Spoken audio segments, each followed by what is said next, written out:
Not everything is needed, but you will get a fair idea as in how you will use this. How can you apply this function?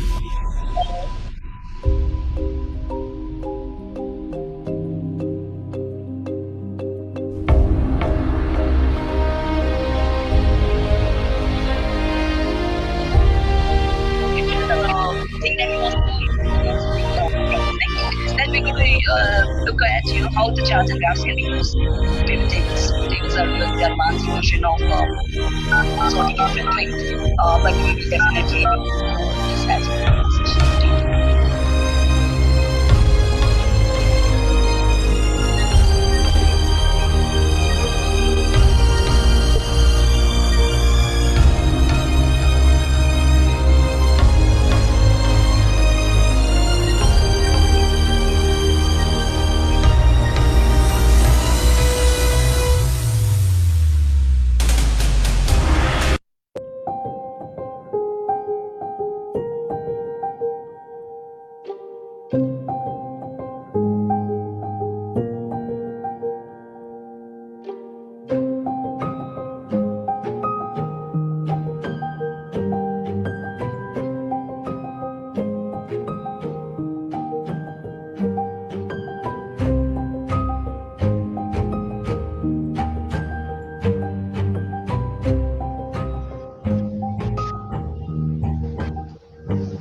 Yogesh ji.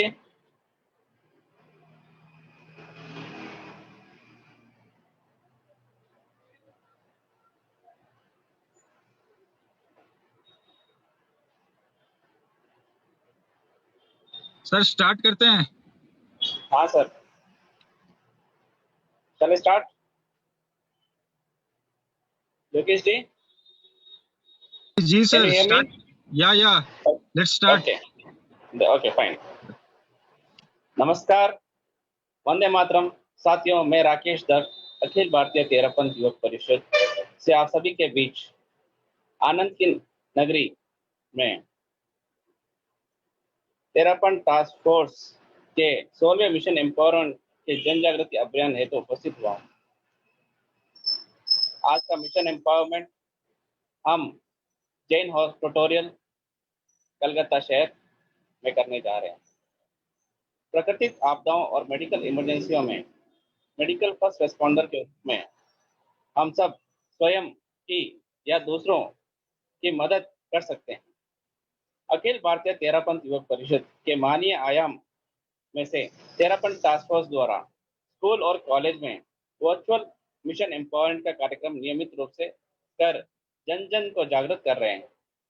Terapanth task force के cadets Bharat सरकार की आपदा प्रबंधन force national disaster response force से प्रशिक्षित है।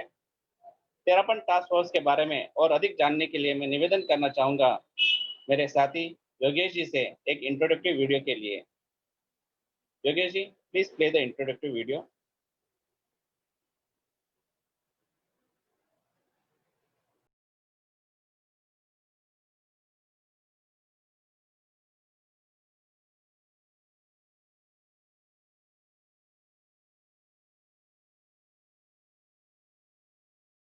अनंत ज्ञान मैं हूँ, मैं अनंत चेतना प्रवाह युक्त हूँ।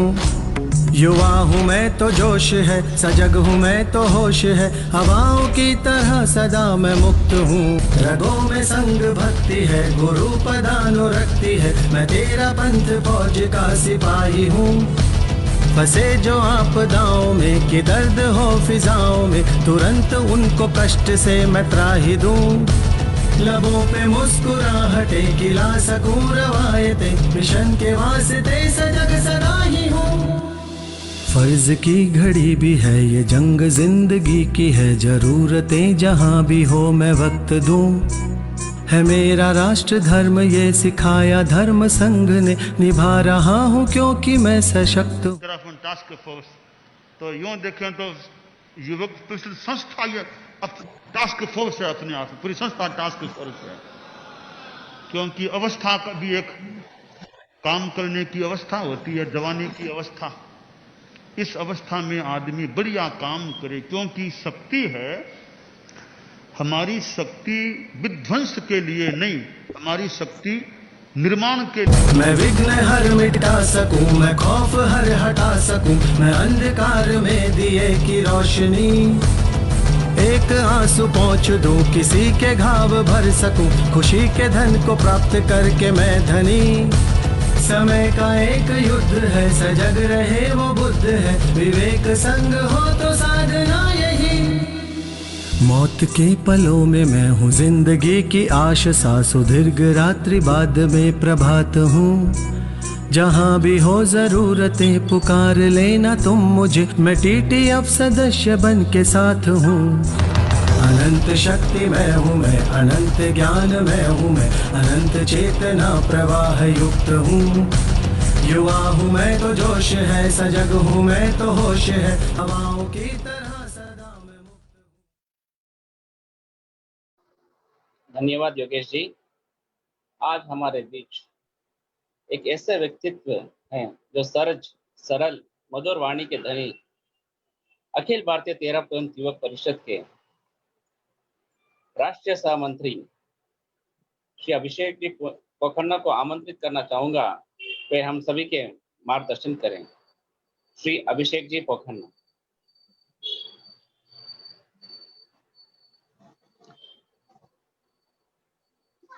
धन्यवाद। परम पूज्य आचार्य श्री महाश्रमण जी के चरणों में शत शत वंदन। संपूर्ण देश भर में विराजित चारित्र आत्माओं के चरणों में वंदन। अखिल भारतीय तेरापंथ युवक परिषद करीब 40,000 युवाओं का एक संगठन, जिसके निर्देशन में तेरापंथ टास्क फोर्स कार्य कर रही है। इस संस्था के राष्ट्रीय अध्यक्ष संदीप जी कोठारी एवं महामंत्री मनीष जी दफ्तरी का हर पल हमें सर आपने कॉल किया था? इस उपक्रम के माध्यम से मार्गदर्शन मिलता रहता है। हिमांशु से बात करूं क्या मैं? लेकिन आज टीटीएफ नहीं, के मेरी बारे बात में तो मैं नहीं। यही कहना चाहूंगा, तेरापंथ टास्क फोर्स एक ऐसा उपक्रम अखिल भारतीय तेरापंथ युवक परिषद का, हाँ। कि जो ठीक है। सिर्फ तेरापंथ समाज या जैन समाज तक ही नहीं, इसके बाहर निकलकर संपूर्ण मानव समाज, आज हर स्कूल में, आज हम इस कार्यशाला से भी जुड़े हुए बच्चों को मैं देख पा रहा हूं, तो ये सभी सर्वांगीण संपूर्ण समाज के बच्चे हैं, जो अलग अलग समाज से जुड़े हुए हैं, लेकिन तेरापंथ समाज के माध्यम से, अखिल भारतीय तेरापंथ युवक परिषद के माध्यम से, टीटीएफ के माध्यम से अपना एक सर्वांगीण विकास करना चाहते हैं। कि कैसे वे पढ़ाई तो अपने स्कूल में कर रहे हैं, संस्कार उन्हें अपने माता पिता या गुरुओं से मिल रहा है, लेकिन अपने जीवन में जब कभी छोटी छोटी चीजें, बड़ी आपदाओं की बात तो एक और अलग है, उस पर भी टीटीएफ कार्य करता है, लेकिन हमारे रोजमर्रा की स्थितियों में, मान लो हमको कहीं हाथ जल गया, या सांप ने काट लिया, या कहीं आसपास आग लग गई, या परिवार में किसी को अटैक आ गया, तो ऐसे जब तकलीफें आती है हमारे या हमारे परिवार की तरफ बढ़ती है, तो उनको कैसे निस्तारित किया जाए, वो टीटीएफ हमें बता रहा है। मैं समझता हूँ कि टीटीएफ इतना बड़ा कार्य कर रही है कि सिर्फ सितंबर माह में ही करीब 4,000 के आसपास बच्चों को तेरापंथ टास्क फोर्स ट्रेन कर चुकी है कि कैसे वे अपनी रोजमर्रा की दिक्कतों को दूर करें। और मैं यही कहना चाहूंगा कि जो बच्चे आज जुड़े हुए हैं, वे इस पूरी ट्रेनिंग सेशन को पूरे ध्यान से सुने, उनके जीवन में बहुत काम आने वाला ये सेशन होने वाला है। और मैं अखिल भारतीय तेरापंथ युवक परिषद के तरफ से हमारे राष्ट्रीय अध्यक्ष संदीप जी कोठारी एवं महामंत्री मनीष जी दफ्तरी एवं संपूर्ण हमारी संगठन की तरफ से आज जुड़ने वाले सभी बच्चों का हार्दिक स्वागत एवं अभिनंदन करता हूं। आज हमारे इस कार्यक्रम को राकेश जी दक होस्ट कर रहे हैं, जो आवास आयोग की कार्य समिति से भी जुड़े हुए हैं और हमारे बेंगलोर के सदस्य हैं, बेंगलोर तेरापंथ युवक परिषद से हैं आप, तो आज आप होस्ट कर रहे हैं। तो मैं समझता हूं कि आपने अभी तक जो किया है और आगे भी मैं देख पाऊंगा पूरे कार्यक्रम को, वाकई बहुत ही क्लैरिटी के साथ आप आगे बढ़ रहे हैं। और हमारे राज्य प्रभारी अजय जी पिंचा भी इसी परिषद से है, जहां आज जो परिषद इस कार्यक्रम का आज मेजबान है, अजय जी पिंचा हमारे राज्य प्रभारी भी हैं। सबसे बड़ी बात, जिस कोलकाता शहर में आज एक कार्य हो रहा है, साउथ हावड़ा, उत्तर हावड़ा, वहाँ हमारे राष्ट्रीय सह मंत्री आनंद जी बागरेचा भी वहीं से आते हैं। तो मैं समझता हूँ कि इस कार्य को और भी वहाँ पूरे शहर में अलग अलग परिषदों के माध्यम से गति मिलेगी। हमारे आज के कार्यक्रम में जो अपना श्रम नियोजित कर रहे हैं प्रेजेंटर जो है हमारे जय जी, हिमांशु जी, और बैकएंड में जो हमें सहयोग कर रहे हैं योगेश जी और राकेश जी दक, मैं आप सभी का बहुत अभिनंदन करता हूं कि इस कार्यक्रम को आप आगे बढ़ा रहे हैं। इन्हीं भावनाओं के साथ ओम अरहम। ओम अरहम। अभिषेक जी, अपना किसी भूमिका में आमंत्रित करना चाहूंगा तेरापंथ टास्क फोर्स के अनुभवी कैडेट्स श्री जय जी चौरड़िया और हिमांशु जी डूंगरवाल को मिशन एम्पावरमेंट के लिए। और सर, एक सेकंड के लिए विशेषकर मेरा कहना रह गया था, इस उपक्रम के राष्ट्रीय प्रभारी विकास जी बोथरा और सह प्रभारी जितेश जी पोखरना बहुत श्रम लगा रहे हैं इस कार्यक्रम में। कई बार बात होती है, जितेश जी का भी बराबर बात होती है, विकास जी बोथरा का भी, तो मैं उन्हें भी बहुत बहुत साधुवाद देता हूं कि वे दोनों जो श्रम कर रहे हैं उसकी परिणति हमें दिख रही है। इतने बच्चे ट्रेन हो रहे हैं, आगे भी भविष्य में भी बहुत सारे बच्चे होंगे। और सबसे बड़ी बात, मैं इनके श्रम के वजह से ये आज बात कह सकता हूँ कि जहां हम 15 दिन, 20 दिन, महीने भर पहले ये कह रहे थे कि स्कूल से अपॉइंटमेंट लेना है, आज स्थिति ये है कि जब मैंने इनसे बात की किसी स्कूल के लिए, तो ये बोले हम 1 नवंबर से पहले आपको समय नहीं दे सकते। तो मैं आपके श्रम को साधुवाद करता हूँ, नमन करता हूँ। ओम अरहम। धन्यवाद सहमंत्री महोदय। अब मैं निवेदन करना चाहूंगा हमारे कैडेट बरिश्री तेज चिचोड़िया से। Thank you Rakesh ji. Can you hear me? या sorry. Thank you Rakesh ji. मैं सभी को सादर जयेंद्र और ओमरम कहना चाहता हूँ। सर्वप्रथम मैं सबसे रिक्वेस्ट करूंगा कि अभी तक जो भी सब जुड़े हैं हमारे साथ में सेशन के लिए, वो सभी अपना कैमरा प्लीज टर्न ऑन कर लें। मैं सबके नाम नहीं लेना चाहता, जैसे कि स्कूल में टीचर्स लेते हैं हमारे ऑनलाइन क्लासेस के अंदर में, बट फिर भी मैं सबसे रिक्वेस्ट करता हूँ कि प्लीज फटाफट अपने कैमरा ऑन कर लें, बिकॉज जैसे कि आप हम लोग को देख पा रहे हैं, वैसे ही हमें भी आपकी जो पॉजिटिव एनर्जी है वो आप लोगों को देख के मिलेगी, हमें भी। तो आप प्लीज अपना अपना कैमरा ऑन कर लें ताकि हम लोग फटाफट इस सेशन को चालू कर सकें। मैं सभी से फिर से रिक्वेस्ट करता हूँ, अनमोल जी, अंकुश जी, अश्विनी गुप्ता जी, अभिषेक झा जी,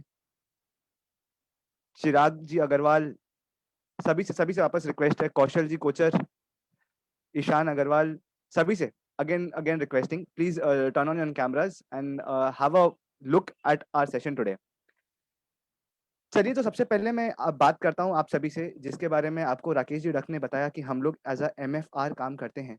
तो MFR का मतलब क्या होता है and who is the MFR, उसके बारे में मैं सबसे पहले आप सभी को बताना चाहता हूँ। MFR का मतलब होता है medical first responder. Medical first responder वो व्यक्ति होता है जो कोई भी आपदा या विपदा की स्थिति के अंदर में मेडिकली ट्रेंड होता है फर्स्ट रिस्पॉन्स देने के लिए, मेडिकल फर्स्ट एड प्रोवाइड करने के लिए। मेडिकल फर्स्ट रिस्पॉन्डर कोई डॉक्टर का लेवल का आदमी नहीं है, बट वो डॉक्टर की हेल्प कर सकता है। वो जब स्थितियां सामान्य नहीं हो तब लोगों की सहायता करने के लिए सामने उभर के आ सकता है। और आज के सेशन के बाद में आप सभी भी जो भी आज जुड़े हुए हैं हमारे साथ में, वो भी एज ए MFR सभी से आगे होंगे, सभी से एक कदम ऊंचे होंगे। जो सभी एक, अगर आपने कहना चाहें कि अगर हम लोग सब कोई ऑर्डिनरी लेवल पे हैं, तो आप सभी आज के दिन से एक्स्ट्रा ऑर्डिनरी होने वाले हैं। हमारा आज का ये जो सेशन है वो बहुत ही इंफॉर्मेटिव और तरीके से, बहुत ही टेक्निकल एस्पेक्ट से हमारी पूरी बैकएंड की टीम ने इसे बहुत अच्छे तरीके से बनाया है, ताकि आप सभी तक सटीक जानकारी और बहुत ही रोचक तरीके से पहुंच सके। तो सबसे पहला आज जो हमारा टॉपिक रहेगा वो रहेगा बर्न्स का।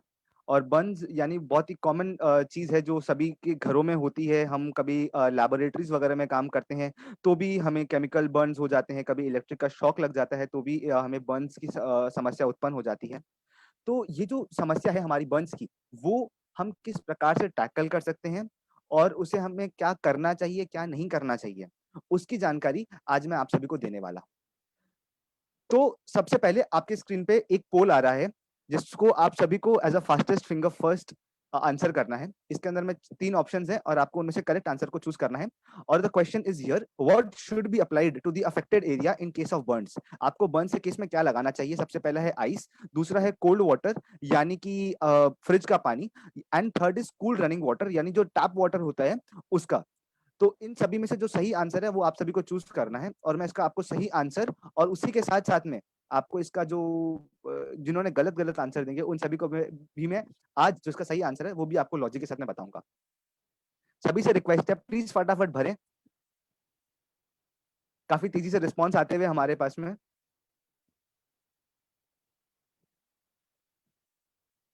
ऑलमोस्ट 50% लोगों ने अपने अपने आंसर्स भर दिए हैं एंड लास्ट 10 सेकंड्स में वो 50% का आंकड़ा 75% हो गया। मैं सभी से वापस रिक्वेस्ट करूंगा जो भी हमारे तेयूब के सभी जुड़े हुए हैं, अखिल भारतीय से तेरापंथ योग परिषद से जुड़े हुए हैं, अन्य सभी सभा संस्थाओं से जुड़े हुए हैं, हमारे स्टूडेंट्स जो भी जुड़े हुए हैं, सबसे निवेदन करूंगा सभी इसको भरें। Last 5 seconds, 5 4 3 2 and 1। Thank you Yogesh ji, please poll को स्टॉप कर दिया जाए। जी हाँ, और ये जो हमारा रिजल्ट है इसका भी मैं आपको रिजल्ट कुछ देर के बाद में मैं आपके साथ में स्क्रीन पर शेयर करूंगा। तो सबसे पहले हम समझते हैं कि बर्न क्या है। टेक्निकल व्यू पॉइंट से अगर मैं समझाना चाहूँ आप सभी को, या जो इसका साइंटिफिक एक्सप्लेनेशन है उस हिसाब से समझाना चाहूँ, तो injuries that result from direct contact और exposure to any physical, thermal, chemical, electrical और radiation source are termed as burns. Burns basically क्या है कि जो हमारा नॉर्मल स्किन लेयर है, नॉर्मल जो हमारी स्किन है उसको गलत कर देता है, उसको चेंज कर देता है, उसको हर्ट कर देता है, तब हम उसको बर्न कहते हैं बेसिकली।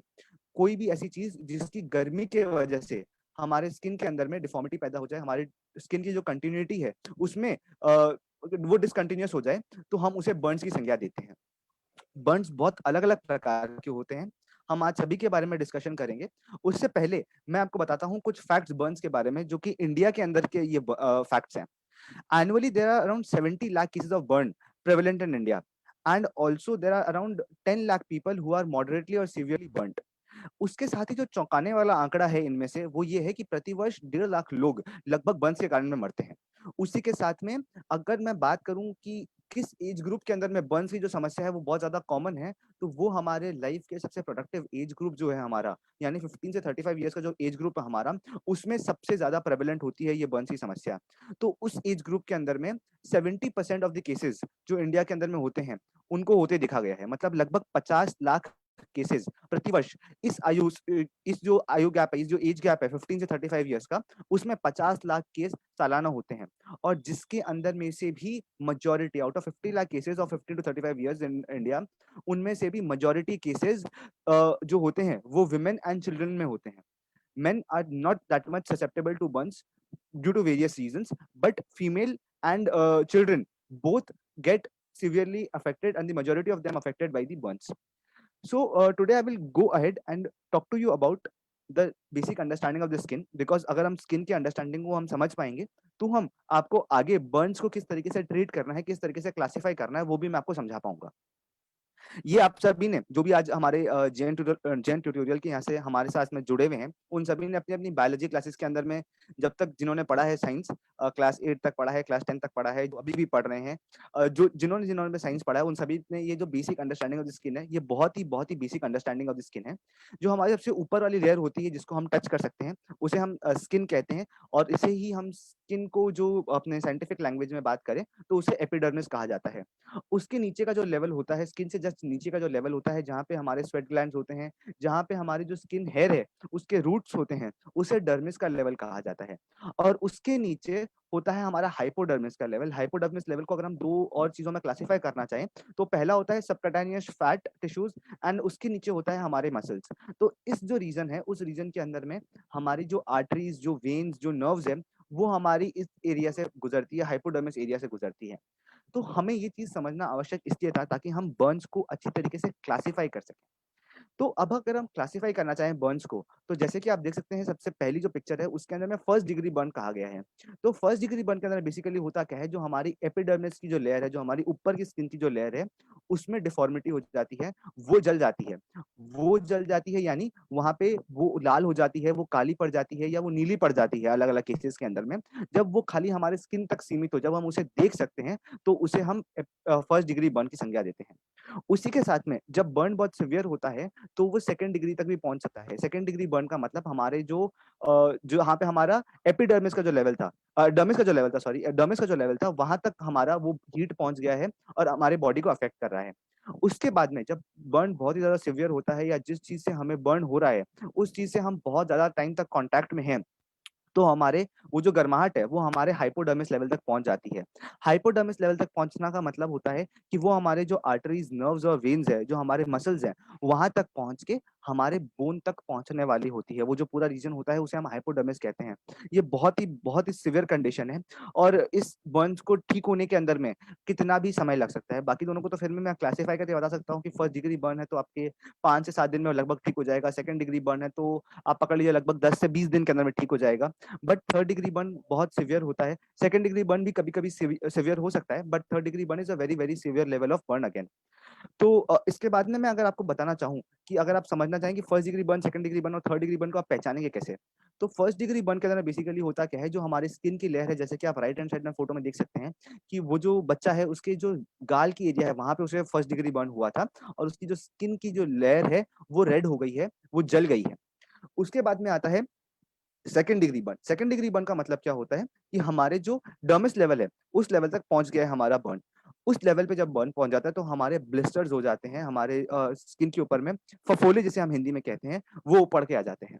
उसी के साथ में जब हम फुल थिकनेस या थर्ड डिग्री बर्न जिसे हम कहते हैं वो होता है, तो जैसे कि आप राइट मोस्ट नीचे में जो राइट में पिक्चर है उसमें देख सकते हैं कि वो हमारे वहां से अगर वो बर्न हो जाता है तो हम अपनी बोन्स तक को देख सकते हैं। वो इतना सिवियर लेवल का बर्न होता है कि हमारा पूरा ब्लड फ्लो रुक जाता है और हमारे बॉडी के अंदर में इश्यूज क्रिएट हो सकते हैं और इसको ठीक होने में भी बहुत बहुत ज्यादा समय लगता है। तो ये बहुत ही सिवियर कैटेगरी का बर्न है। इसके बाद जब आपने समझ लिया कि ये क्लासिफिकेशन कैसे करना है बर्न का फर्स्ट डिग्री, सेकंड डिग्री और थर्ड डिग्री के अंदर में, तो अब मैं आपको एक और चीज समझाना चाहता हूं जो कि मैथमेटिकल व्यू पॉइंट से समझना बहुत जरूरी है, जिसे हम कहते हैं रूल ऑफ 9।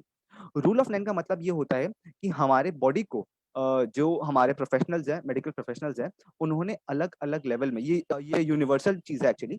तो हमारे बॉडी को अलग अलग लेवल ऑफ परसेंटेजेस के अंदर में डिवाइड किया है अकॉर्डिंग टू देयर इंपॉर्टेंस, कि जलने से किस पार्ट को कितना इंपॉर्टेंस देना है, वो इस डायग्राम से हम समझ सकते हैं। तो हमारा जो स्कल का पार्ट होता है, जो हमारे नेक के ऊपर का पूरा पार्ट है, ये जो पूरा पार्ट है वो पूरा पार्ट 9% इंपॉर्टेंस दिया गया है, 4.5 आगे एंड 4.5 पीछे। उसी के साथ में हमारे जो चेस्ट और बैक का पार्ट है, जो हमारा पूरा चेस्ट है, स्कल मतलब गर्दन से शोल्डर से नीचे तक, वेस्ट जस्ट ऊपर तक, वो जो पूरा पार्ट है आगे और पीछे, उसको 18% इंपॉर्टेंस ईच यानी 36% इंपॉर्टेंस दिया गया है। उसका रीजन ये है कि ये जो 36% रीजन है, इसके अंदर में हमारे बॉडी के सारे मेजर ऑर्गन्स लाई करते हैं। तो यहाँ पे अगर कोई सिवियर बर्न हो जाता है तो हमारे बॉडी के ऊपर में हमारे बॉडी के ऑर्गन्स को फंक्शन करने में प्रॉब्लम हो सकती है, जिससे हमारा पूरा बॉडी ढंग से फंक्शन नहीं कर पाएगा। उसी के बाद में आता है हमारा राइट आर्म और लेफ्ट आर्म का एरिया। जो हमारे आर्म्स है उनको 99% इंपॉर्टेंस ईच दिया गया है, यानी कि हमारे एल्बो से ऊपर का जो पोर्शन है शोल्डर तक का, उसको 4.5% इंपॉर्टेंस, एंड एल्बो से नीचे तक हमारे फिंगर्स तक का 4.5% इंपॉर्टेंस ईच, तो 99% इंपॉर्टेंस अगेन। उसी के साथ में अगर आप नोटिस करेंगे तो हमारे राइट लेग और लेफ्ट लेग दोनों को ही 18% इंपॉर्टेंस, अगेन 36% इंपॉर्टेंस दिया गया है। अगर कोई मेरे को बता सके आप सभी में से कि हमारे लेग्स को इतना इंपॉर्टेंस क्यों दिया गया है, जबकि वहां पे कोई ऐसा मेजर ऑर्गन भी नहीं है, तो भी इसे 18% जो इंपॉर्टेंस दिया गया है, उसका रीजन क्या है? Anyone can please raise their hands and answer the question to me. Harshal ji Rakhecha, please unmute करें अपने आप को, हर्षल जी। लेग से हम लोग वॉक करते हैं, इसलिए वो इम्पोर्टेंट होता है बहुत ज्यादा। Okay, Harshal, you are partially correct. I will also request Lakshya Pathak. Lakshya Pathak, please unmute yourself and please turn on your camera and give us the answer.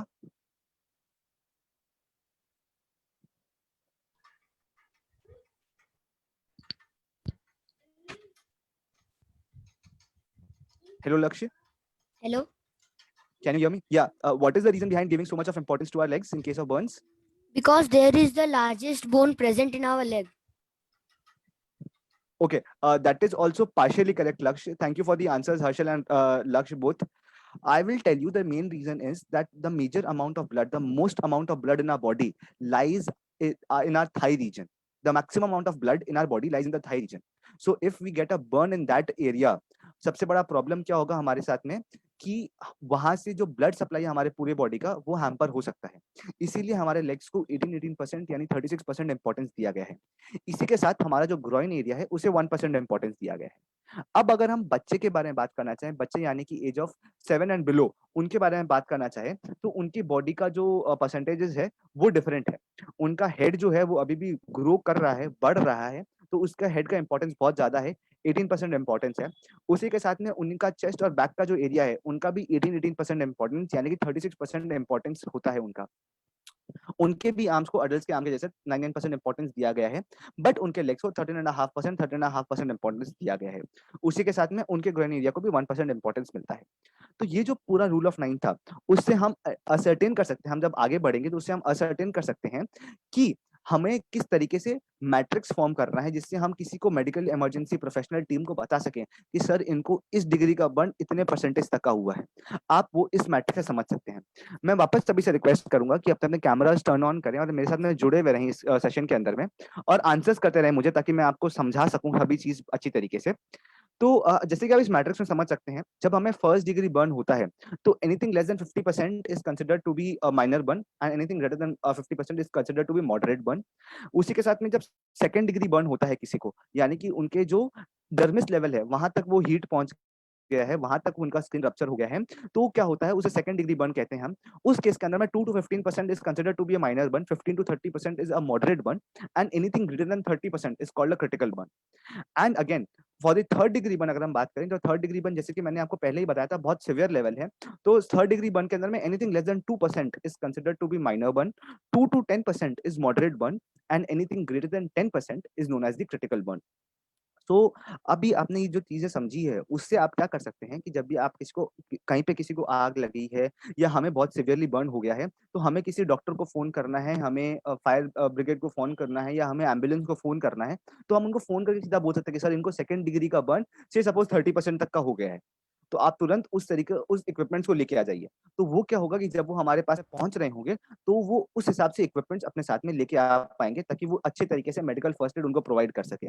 बाकी का जो उनका ट्रीटमेंट है वो तो हॉस्पिटल में जाके हो ही जाएगा, बट उससे पहले का जो ट्रीटमेंट है वो वहां पे अच्छी तरीके से दे सके। उसके बाद में अब हम जब आगे बढ़ते हैं, तो उसमें हम समझेंगे कि हमें फायर को कैसे रोकना है। जैसे कि आप सभी को जानते होंगे, ये बहुत ही बेसिक चीज है कि फायर को अकर करने के लिए 3 चीजों की आवश्यकता होती है, 3 चीजें इंपॉर्टेंट होती है। सबसे पहला है हीट, सेकंड है ऑक्सीजन, एंड थर्ड है फ्यूल। जब ये तीनों चीज एक साथ आती है, तब फायर कॉज हो सकती है। Okay, so oxygen, heat and fuel, ये तीनों ही जो चीजें हैं, वो जब तीनों एक साथ मिल जाती है, तो जो ट्रायंगल ऑफ फायर है वो कंप्लीट हो जाता है, एंड फायर लगने का चांसेस बढ़ जाता है।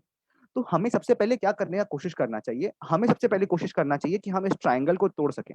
इन तीनों जो एलिमेंट, ये जो तीनों एलिमेंट है, हीट, ऑक्सीजन, फ्यूल, तीनों में से किसी एक एलिमेंट को अगर हम हटा पाएं, तो इमीडिएटली वहां पे हम आग रोकने में सक्षम हो जाएंगे। We will be successful in stopping the fire. Okay, so अगर आप देखेंगे कि कोई मूवीज में देखा होगा या रियल लाइफ सिचुएशन में भी देखा होगा कि जब किसी को आग लग जाती है, जब किसी के बॉडी में आग लग जाती है, तब सबसे पहले क्या होता है कि आदमी एंग्शियस हो जाता है, डर जाता है, और एक जगह से दूसरी जगह भागने लगता है। भागने से क्या होता है कि उसे ऑक्सीजन ज्यादा मिलती है, वो आग को ज्यादा फैलने का मौका मिलता है, और वो आग और ज्यादा फैल जाती है।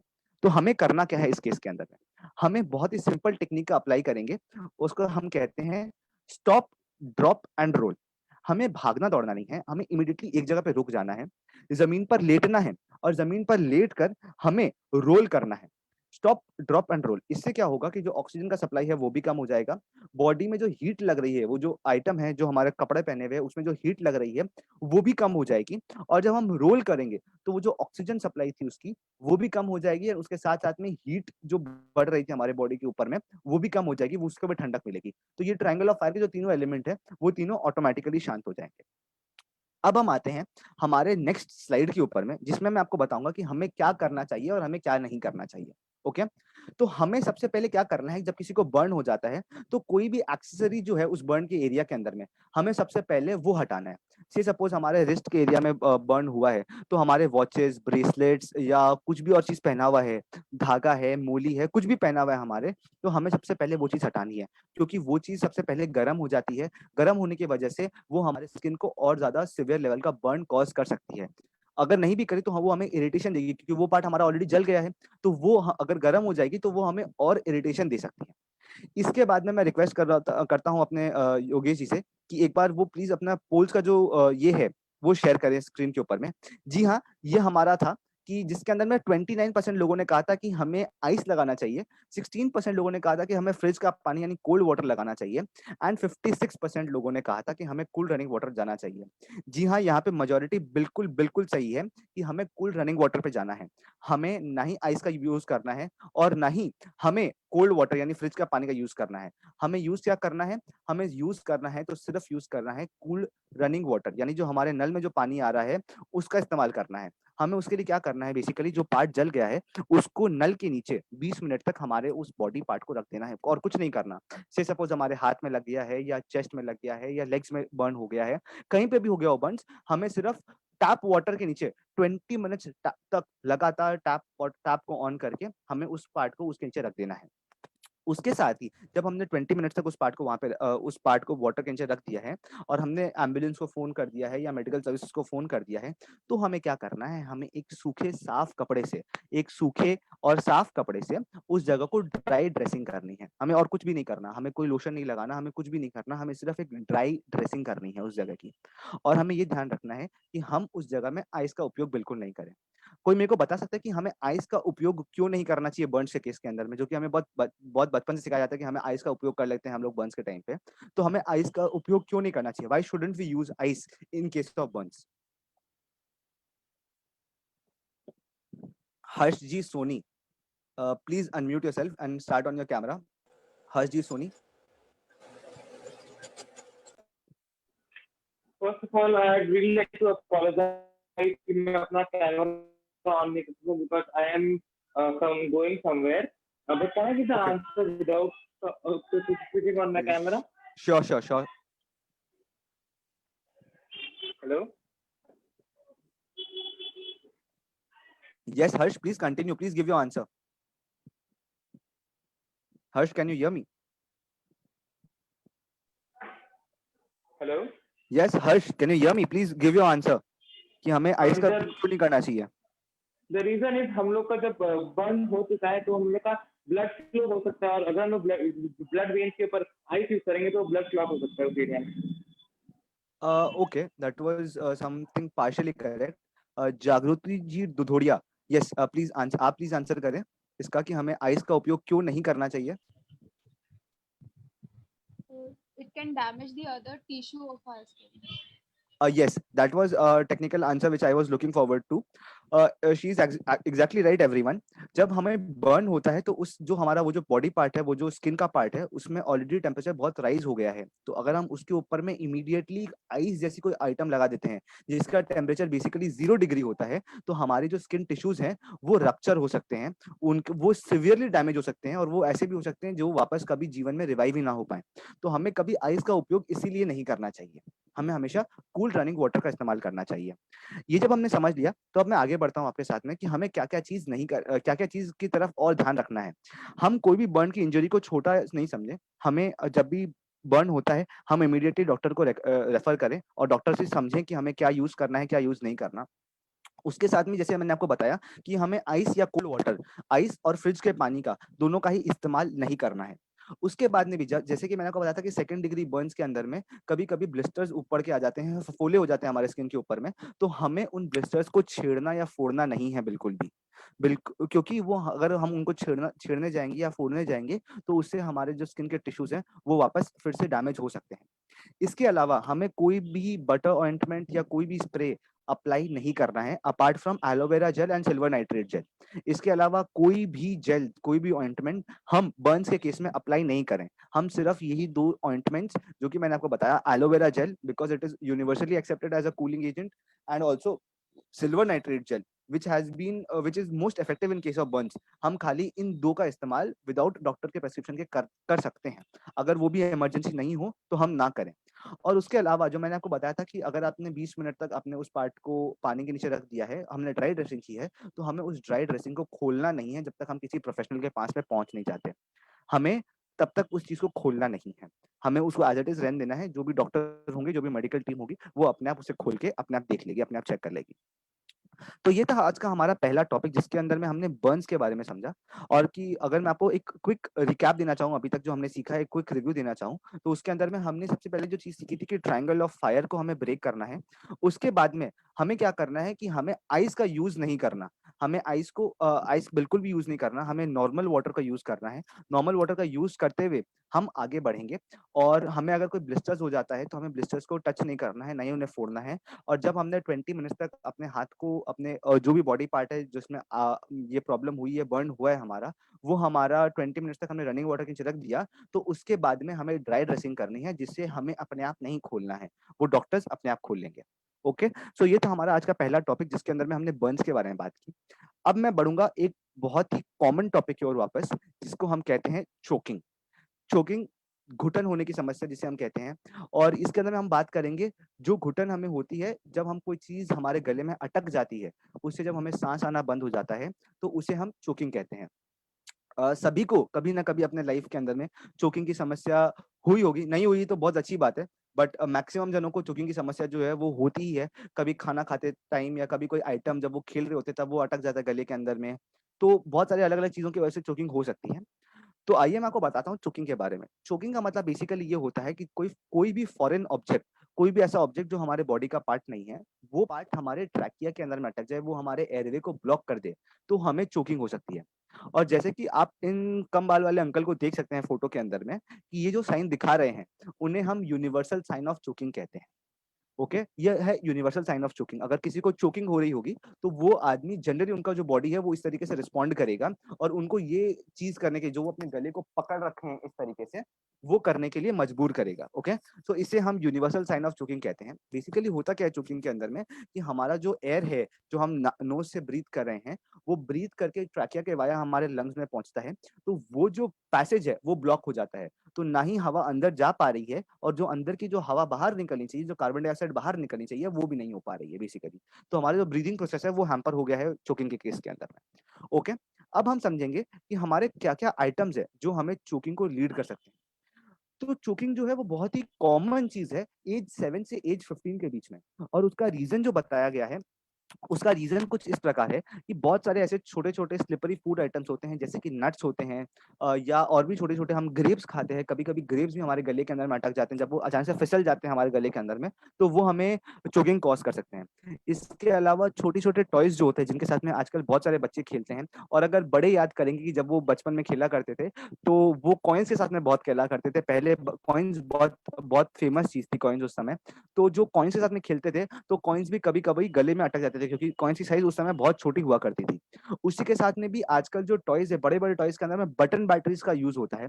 तो कभी-कभी बच्चे क्या होते हैं, खेलते-खेलते उस पार्ट को खोल लेते हैं, और वो जो बटन बैटरी है, उसको मुँह में डाल लेते हैं, जिससे भी उनको चोकिंग हो सकती है।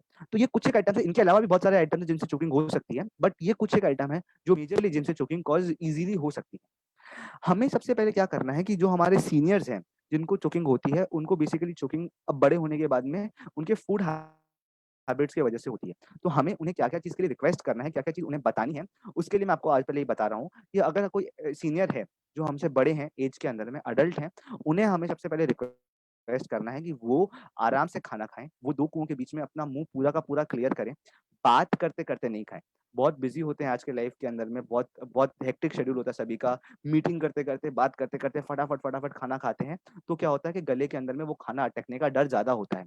तो हमें वो चीज़ के लिए उन्हें मना करना है, हमें मना करना है उनको कि वो आराम से खाना खाएँ, वो जब भी खाना खा रहे हों, 10 मिनट, 15 मिनट का ब्रेक ले लें, और पूरा खाना अपना अच्छी तरीके से खाएँ। और उसके अलावा वो छोटे-छोटे बाइट्स लें।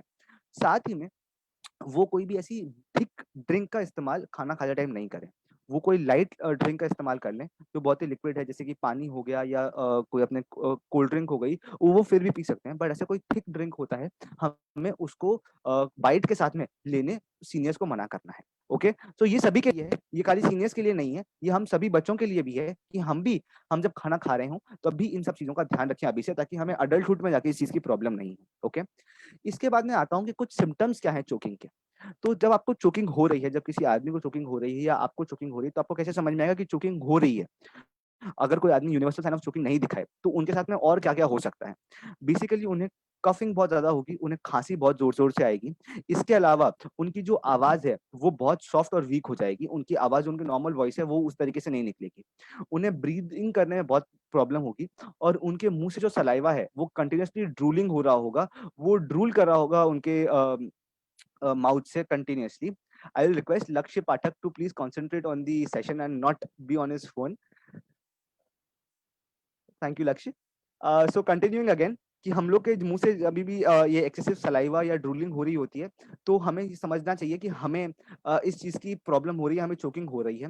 इसके अलावा उनको मुँह चबाने में, उनके जो लोअर जो है उसको मूव करने में भी उनको प्रॉब्लम होगा।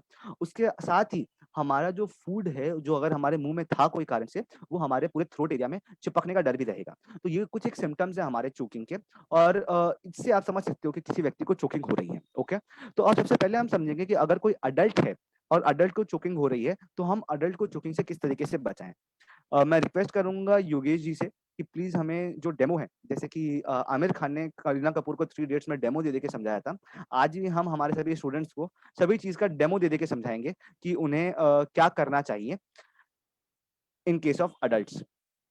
Yogesh ji, please turn on the demo video.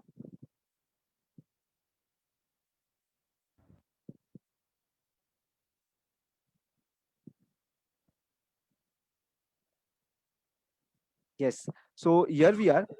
तो आप जैसे कि देख पा रहे हैं इस वीडियो के अंदर में जो हमारे पेशेंट हैं उन्हें बहुत चोकिंग हो रही है और वो रोड के बीच में थे और उन्हें चोकिंग होने लगी।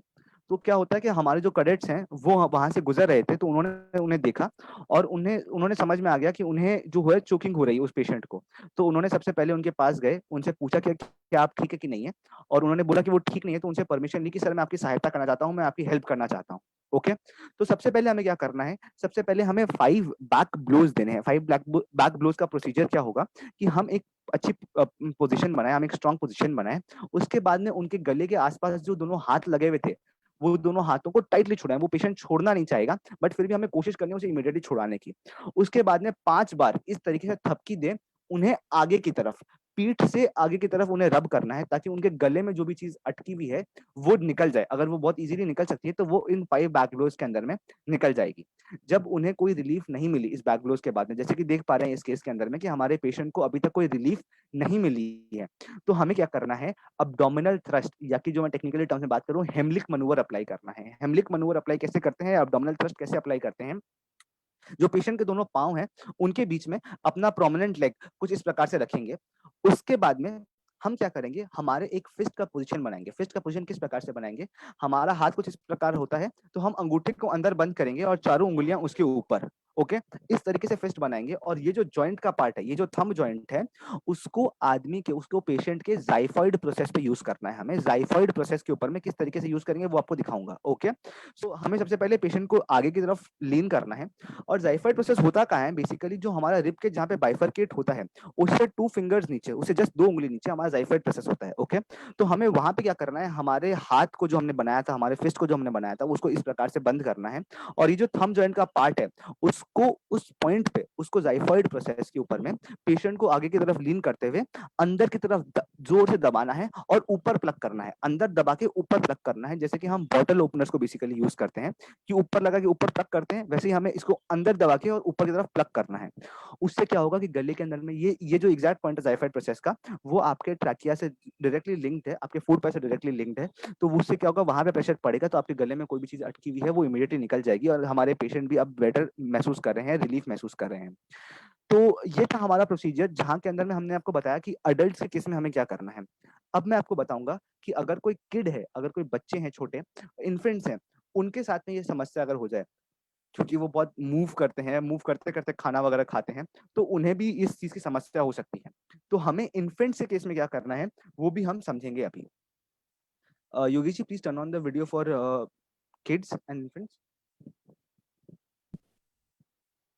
यस, तो हमारे यहाँ पे जो देख पाएंगे आप कि हमने डेमो के लिए यूज किया है एक डमी को। तो आप देख पा रहे हैं कि ये जो बच्चा है उसको चोकिंग हो रही थी। तो सबसे पहले हमें क्या करना है, हमें एक स्ट्रॉन्ग पोजीशन बनानी है कुछ इस प्रकार से। हम एक स्ट्रॉन्ग कंफर्टेबल पोजीशन में बैठेंगे, क्योंकि बच्चा बहुत नाजुक होता है, बहुत लाइट वेट होता है, तो वो उछल सकता है हमारे हाथ से, स्लिप कर सकता है। तो वो नहीं हो, हम बहुत एक अच्छा पोजीशन बैठाएंगे, एक अच्छे तरीके से बैठेंगे। बेबी को हाथ में लेंगे। बेबी को हाथ में लेने के बाद में हमने जो अडल्ट के केस में किया था, हमने जो हेमलिक मनूवर दिया था, अब्डोमिनल थ्रस्ट दिया था, हमें वही करना है but with a very much less power. What we have to do, we have to just use our 2 fingers. कुछ इस प्रकार से इस 2 फिंगर्स का यूज करते हुए हम बेबी को अब्डोमिनल थ्रस्ट देंगे उनके जाइफॉइड प्रोसेस के ऊपर में। ओके, अगर आप 2 फिंगर्स का इस्तेमाल ऐसे नहीं करना चाहते तो आप बेबी को अपने दोनों हाथों से इस प्रकार पकड़ के उनको इस तरीके से प्रेस कर सकते हैं, दोनों थम्स को यूज कर सकते हैं उनको अब्डोमिनल थ्रस्ट देने के लिए। ओके, तो जैसे कि आपने देखा कि ये अब्डोमिनल थ्रस्ट दे दिया गया है बेबी को। उसके बाद में हम जादू जो था, जादू कोई मिल गया के अंदर में धूप धूप कुछ इस प्रकार का एक पोजीशन हमारे हाथ से बनाएंगे, जिसको हम बेबी के मुंह के आसपास, बेबी के मुंह के आसपास उसका नेजल एरिया और उसका माउथ का जो एरिया है वो खुला रहना चाहिए, और उस बेबी के मुंह के आसपास कुछ इस प्रकार से लगा देंगे। ओके, और बेबी को बैक साइड डाउन करेंगे, अपसाइड डाउन करेंगे, बेसिकली उनको उल्टा लेटाएंगे और उनको बैक ब्लोज देंगे। उसके बाद में 5 टाइम्स हम लोग बैक ब्लोज देंगे। ओके, जो हमने अडल्ट के केस में पहले किया था वो बेबीज के केस में हम लोग बाद में करेंगे। ओके, हम लोग बहुत धीरे धीरे उन्हें बैक ब्लोज देंगे ताकि उनका जो ट्रैकिया का पार्ट में कुछ भी अटका हुआ हो वो निकल जाए इमीडिएटली। ओके, जब हम उन्हें 4-5 बार ऐसा करेंगे तो उनके गले में जो भी अटका हुआ आइटम है वो उनके या तो बाहर निकल जाएगा, वो उनके मुंह से या नाक से, या फिर उनके मुंह तक आ जाएगा। क्योंकि बेबीज मतलब उसको निकाल नहीं पाते, तो हमें क्या करना होगा, हमारे एक उंगली लेके उनके मुंह से वो पार्ट निकालना पड़ेगा, उन बेबीज के मुंह से वो चीज को हमें निकालना होगा। ओके, सो ये था हमारा प्रोसेस, जिसके अंदर में हमने समझा कि हमें किड्स के साथ में क्या करना है, बेबी के साथ में क्या करना है। ओके, अब मैं आपको एक और सिवियर लेवल के अंदर मैं बताऊंगा कि हमें बेबीज अडल्ट के केस में हमने समझ लिया और किड्स के केस में हमने समझ लिया। तो अब हम बताएंगे कि अगर हम अकेले हों, व्हेन वी आर अलोन, जब आप घर में अकेले हैं, घर में कोई बड़ा नहीं है, तो हमें क्या करना है। तब भी हमें हेमलिक मनूवर का इस्तेमाल करना है, क्योंकि हम लोग अपने आप को तो बैक ब्लोज उतना इफेक्टिवली दे नहीं सकते, हमारा हाथ उस तरीके से पहुंचेगा नहीं। तो हमें अपने आप को हेमलिक मनूवर किस प्रकार से देना है। ओके, तो हमें पहले कोई चेयर या टेबल के ऊपर में अपने आप को लीन कर लेना है, अपने एब्डोमेन को उसके एज पे रेस्ट करके आगे की तरफ लीन कर लेना है, और लीन करने के बाद में अपने आप को हेमलिक मनूवर देना है। हेमलिक मनूवर का प्रोसीजर सब सेम रहेगा, पॉइंट भी एकदम सेम रहेगा। अपने दोनों हाथों से हम अपने आप को हेमलिक मनोवर देंगे। अगर कोई अभी का अभी अपने आप को हेमलिक मनोवर देके कोशिश करेगा वो चीज करने का, तो उन्होंने जो खाया है वो खाया वो उनके मुंह से निकल सकता है। तो वो चीज की कोशिश नहीं करें अभी। जी हाँ, आप इसको प्रोसीजर को बहुत अच्छी तरीके से अप्लाई कर सकते हैं, और आप देखेंगे कि आपको इससे तुरंत आराम भी मिल जाएगा। ओके, सो ये आपको अप्लाई करना है हेमलिक मनोवर। अपने आप को जब आप करेंगे तो आपको दोनों हाथों का इस्तेमाल करना है। एक हाथ से आप फिस्ट बनाएंगे और दूसरे हाथ से उसको कुछ इस प्रकार से सपोर्ट देंगे, और सपोर्ट देने के बाद में अपने आप को अंदर पुश करके ऊपर की तरफ लेके जाएंगे। ओके, तो आपको ये प्रोसीजर जो है वो तभी अप्लाई करना है जब आप अकेले हो। अगर आप किसी के साथ में हो, कोई हो आसपास में आपके, तो आपको उन्हीं को रिक्वेस्ट करना है कि आप ही मेरे को सहायता करें। ओके, अब मैं आपको एक और चीज के बारे में बताऊंगा। जब ये जो चोकिंग की समस्या है वो किसी प्रेग्नेंट वुमेन या ओबीज पीपल, जो हमारे फ्रेंड्स हैं जिन्हें ओबेसिटी की प्रॉब्लम है, जो इनका वजन उनके नॉर्मल वेट से ज्यादा है, उन्हें इस चीज की प्रॉब्लम होने लग जाती है, तो हमें क्या करना चाहिए। बिकॉज उनका बॉडी और भी ज्यादा सेंसिटिव होता है, हमारे नॉर्मल नॉर्मल बॉडी से ज्यादा सेंसिटिव होता है। तो क्या है कि हमें उन्हें और भी सेंसिटिविटी के साथ में ट्रीट करना होता है। ओके, हमें करना वही है, प्रोसीजर पूरा का पूरा सेम रहेगा, बट पोजीशनिंग चेंज हो जाएगी। हेमलिक मनोवर या अब्डोमिनल थ्रस्ट को जो मैंने आपको बताया था, उसकी पोजीशन मैंने आपको ज़ाइफर्ड प्रोसेस की बताई थी, बट हमें अब उसे ज़ाइफर्ड प्रोसेस पे अप्लाई नहीं करके हमें जस्ट रिब के जहाँ पे बाइफरकेट होता है, जो हमारा रिबकेज का बाइफरकेशन पॉइंट है, हमें एग्जैक्टली उसी पॉइंट के ऊपर में उन्हें हेमलिक मनोवर देना है। ओके, सो हमें वहीं पे रहना है, और हमें वहीं पे उन्हें अब्डोमिनल थ्रस्ट देने हैं। हमें कहीं मूव नहीं करना, हमें 2 उंगली नीचे नहीं करना, क्योंकि उनका वो वाला जो ज़ाइफर्ड प्रोसेस का जो एरिया है वो बहुत ज़्यादा सेंसिटिव हो जाता है। तो हमें मूव नहीं करना है। हमें जो उनकी ब्रेस्ट बोन का जो रीजन होता है, बेसिकली ब्रेस्ट बोन यानी कि जहाँ पे हमारा रिब केज बाइफरकेट करता है, उसे ब्रेस्ट बोन कहा जाता है, उस पॉइंट को ब्रेस्ट बोन कहा जाता है। तो हमें उस पॉइंट पे उन्हें अब्डोमिनल थ्रस्ट देना है, और अब्डोमिनल थ्रस्ट देने के बाद में उन्हें हम बैक ब्लोज देंगे। और हम ये प्रोसेस कंटिन्यूअसली करते रहेंगे जब तक उन्हें रिलीफ नहीं मिल जाती, जब तक उनके गले में जो चीज अटकी हुई है, उनका जो ब्लॉकेज है वो डिसलॉज नहीं हो जाता। Okay, so this was about how to treat pregnant women and obese people. Now I will tell you कि अगर कोई बच्चे हों जो हमारे घर में खेल रहे हैं, हमारे छोटे भाई बहन हैं, उनके साथ में हमें क्या क्या चीज़ का ध्यान रखना है। हमें जो सबसे पहली चीज़ की ध्यान रखना है वो ये है कि हम उन्हें हमेशा सुपरविजन के अंदर में रखें, उन्हें कभी अकेला ना छोड़ें, बिकॉज वो बहुत चंचल होते हैं, उन्हें कोई भी चीज़ अपने मुंह में लेने का बहुत मन करता है, क्योंकि उनके टीथ आ रहे होते हैं उस टाइम पे, उनके गम्स में बहुत ज़्यादा इरिटेशन हो रही होती है, तो they like taking anything in mouth जो उनके मुंह में स्लिप कर सकता है। तो हमें हमेशा ध्यान रखना है कि हम हमेशा उनके आसपास रहें, ज़्यादा दूर नहीं जाएं उनसे। वो जब खाना खा रहे हो तो उन्हें आराम से बैठ के खाना कैसे खाया जाता है उसकी ट्रेनिंग हम उन्हें स्टार्टिंग से ही दें। वो भागते भागते खाएं या खेलते खेलते खाएं, हमें कोशिश करना है कि वो वैसा नहीं करें। ओके, एंड हमें ये भी ट्राई करना है कि वो जो छोटे छोटे टॉय के साथ में खेलते हैं उनका एक मिनिमम ऐसा साइज हो जो उनके मुंह के अंदर में नहीं जाए, जो कि अगर हम यूनिवर्सल स्टैंडर्ड्स के हिसाब से बात करें तो रफली 4 to 4.25 सेंटीमीटर्स या उससे बड़ा कोई भी आइटम होता है तो वो उनके गले में इमीडिएटली नहीं जाएगा, या उनके मुंह में जाएगा ही नहीं एक्चुअली। तो वो उन चीज को चोकिंग कॉज ही नहीं कर पाएगा। तो हमें ट्राई करना है कि उन्हें हम ऐसे ही खिलौने दें जिनका साइज एक स्टैंडर्ड साइज के हिसाब से है, उन्हें छोटे छोटे खिलौने खेलने के लिए नहीं दें। ओके, सो ये था हमारा टॉपिक, आज का सेकंड टॉपिक, जिसके अंदर मैंने आपको चोकिंग के बारे में बताया। जी हाँ, अब मैं रिक्वेस्ट करूंगा किसी से भी जिसने भी अभी तक हमारा जो सेशन है वो सुना है कि वो हमें बता पाए कि हमें चोकिंग के केस में क्या करना चाहिए और क्या नहीं करना चाहिए, एक क्विक रिव्यू के लिए सभी के साथ में। Anyone who wants to give a short review of what we have learned till now about choking and how can we treat choking? Come on guys, we are 117 number. जी लक्ष्य पाठक again. Yes लक्ष्य जी, बताइए हमें कि हमें किस तरीके से choking को ट्रीट करना है।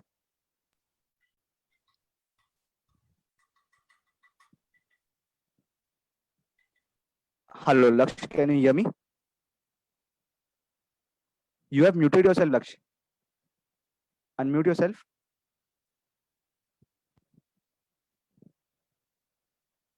Now you can unmute yourself.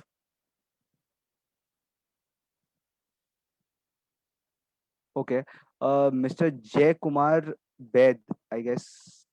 Yes, जय कुमार जी बैद, प्लीज अपने आप को अनम्यूट करें। जी हाँ, और हमें बताएं कि हमें हेलो हेलो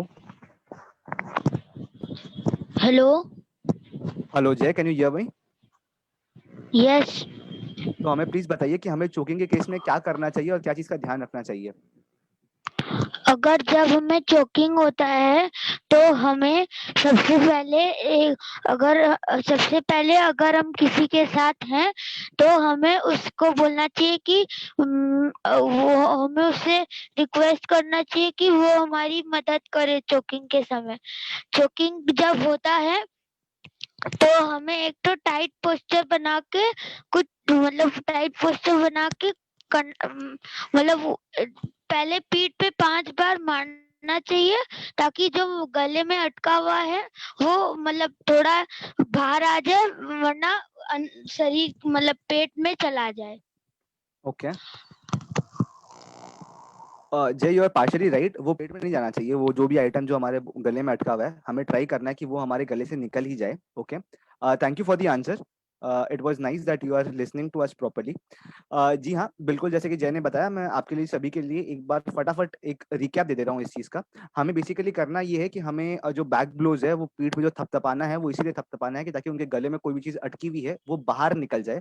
अगर वो बाहर नहीं निकली तो हमें अब्डोमिनल थ्रस्ट का यूज़ करना है। अब्डोमिनल थ्रस्ट का यूज़ हम करने के लिए हमारे फिस्ट को कुछ इस प्रकार से बंद करेंगे, अंगूठा अंदर की साइड में, चारों उंगलियां उसके ऊपर में, और ये जो थंब जॉइंट है उसका यूज़ करते हुए जाइफॉइड प्रोसेस के ऊपर में। जाइफॉइड प्रोसेस होता है हमारे रिब के जहाँ पे बाइफरकेट होता है, उससे 2 उंगली नीचे, उस पॉइंट को यूज करते हुए हम उसका इस्तेमाल करेंगे और जो अपने जाइफर्ड प्रोसेस के ऊपर में हम लोग अपने आप को अब्डोमिनल थ्रस्ट देंगे। ओके, और उसी के साथ में अगर pregnant women and obese people हैं, जिनको ओबेसिटी की प्रॉब्लम है या जो प्रेग्नेंट हैं, उनके केस के अंदर में हमें जाइफर्ड प्रोसेस के ऊपर में हेमलिक मनोवर नहीं देना है, अब्डोमिनल थ्रस्ट नहीं देना है। हमें वो जो जहाँ पे बाइफरकेट होता है रिब केज, एकदम उसी पॉइंट का इस्तेमाल करते हुए हमें आगे बढ़ना है। Okay, so thank you again Jay and Lakshya for trying the answer. अब we will move ahead with a very common topic again, जो कि हमें होता है बेसिकली कब, जब हम कहीं घूमने जाते हैं या जब कोई फ्लड्स आते हैं, तब ये चीज बहुत कॉमन है। और हम लोग कैलकाटा के अंदर में रहते हैं, तो यहाँ पे जब ये पानी जो समुद्र का, जो नदी का पानी है, सॉरी, जो नदी का पानी है, वो भी कभी कभी रोड्स के ऊपर में आ जाता है। तो उनके साथ साथ में जो स्नेक्स की जो समस्या है, वो भी बहुत बार रूरल एरियाज के अंदर में देखी जाती है। या फिर हम कभी ट्रैक में जाते हैं या कभी घूमने जाते हैं, तब भी जो स्नेक बाइट की जो इशू है, वो स्नेक बाइट का इशू हमारे सभी के सामने उभर कर आता है। तो हमें स्नेक बाइट को कैसे करना है और किस तरीके से हम स्नेक बाइट के अंदर में अपने आप को सेव कर सकें। ओके, सो स्नेक बाइट के बारे में मैं आपको कुछ फैक्ट्स बताता हूँ कि पूरे वर्ल्ड के अंदर में around 54 to 55 lakh cases annually होते हैं स्नेक बाइट से, और उसके अंदर में around 28 to 30 lakh cases snake bites के अकेले इंडिया में होते हैं। ओके, और पूरे पूरे वर्ल्ड के अंदर में जो 55 लाख केसेस होते हैं, उनके अंदर में से अराउंड 1 लाख लोगों की मृत्यु स्नेक बाइट से पूरे वर्ल्ड में होती है। और आप ये जान के शॉक हो जाएंगे कि 50% of those, around 45 to 50,000 people die of snake bite alone in India. But the contrasting fact is कि इंडिया के अंदर में जो 300 स्पीसीज ऑफ स्नेक्स मिलते हैं जनरली, उनमें से 80% जो स्पीसीज है उनके अंदर में, वो उनमें वेनम होता ही नहीं है, उनमें जहर होता ही नहीं। तो अब आप पूछोगे कि भैया यहाँ पे तो लोग फिर मरते कैसे स्नेक बाइट से? That is a very common question you will ask me. तो वो मरते हैं डर के वजह से कि अरे मेरे को सांप ने काट लिया, अब तो मैं बचूंगा ही नहीं। तो उसके वजह से स्नेक बाइट से हम लोग बोलते हैं कि वो स्नेक बाइट से मर गया, बल्कि वो स्नेक बाइट से मरता ही नहीं है, वो मरता है अपने डर की वजह से। और अगर आपको मैं इसका एक कॉन्ट्रास्टिंग फैक्ट बताना चाहूँ कि ऑस्ट्रेलिया के अंदर में जो स्नेक्स मिलते हैं, उनमें 80% जो स्नेक्स होते हैं वो वेनेमस होते हैं, वो जहरीले होते हैं। बट वहां पे जो डेथ होती है स्नेक बाइट की वजह से, वो आप can you can count it on finger touch, it is such low. So हमें ये समझना है कि हमें जब भी स्नेक बाइट हो जाता है या हमारे सामने किसी को स्नेक बाइट हो गया है, तो हमें घबराना या डरना नहीं है, हमें सबसे पहले इमोशनल सपोर्ट प्रोवाइड करना है। और मैं आगे आपको स्टेप्स बताऊंगा कि किस तरीके से आप समझ सकें कि कोई स्नेक वेनेमस था या नॉन वेनेमस है, जहरीला है या जहरीला नहीं है, और उसी का ट्रीटमेंट हम किस तरीके से कर सकते हैं। ओके, सो सबसे पहले हम समझते हैं कि कोई स्नेक अगर जहरीला या जहरीला नहीं है, पॉइजनस या नॉन पॉइजनस है, तो कैसे समझें। अगर कोई स्नेक पॉइजनस होगा तो उसके जो फैंग मार्क्स, जब उसने हमें बाइट किया है, उसके जो फैंग के मार्क्स है, 2 गोल गोल निशान, जैसे कि आप बहुत बार मूवीज वगैरह में देखते हैं या पिक्चर्स में देख पाएंगे आप, अगर गूगल करेंगे तो आपको दिखेगा कि 2 गोल-गोल निशान एकदम एक सीध के अंदर में आपके स्किन के ऊपर में आपको मिलेंगे, जहाँ से ब्लड या कोई भी एक लिक्विड जो हमारे बॉडी में होता है, वो निकल रहा होगा। ओके? सो स्नेक बाइट का जो निशान है, जो फैंग मार्क्स है, वो हमारे बॉडी पे रह जाते हैं। इसी के साथ में उनकी जो आईज़ होती है, वो एलिप्टिकल शेप की होती है, वो ओवल शेप की होती है, वो राउंड शेप की नहीं होती। जो कि नॉन पॉइजनस स्नेक का एक ये समझ